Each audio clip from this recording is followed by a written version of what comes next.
Magandang umaga po at nais ko pong magbigay ng ulat or update patungkol sa aming pagtulong sa paghahanap o kaso ni Binibining Catherine Camilon.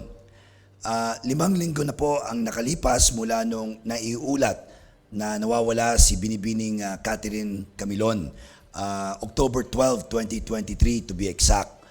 Samantala, itong mga nagdaang araw, nakilala na po ang pangunahing suspect na kasalukuyang nasa kustodya o mga kamay ng otoridad o kinauukulan.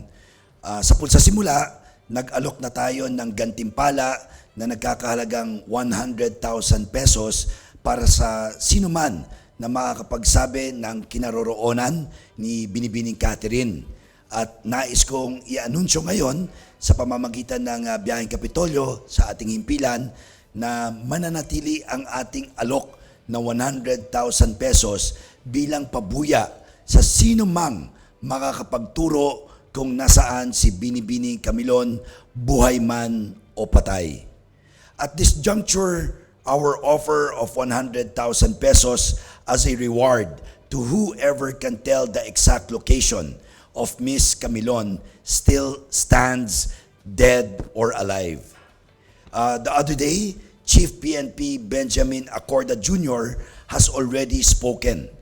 Find Catherine Camilon at all cost.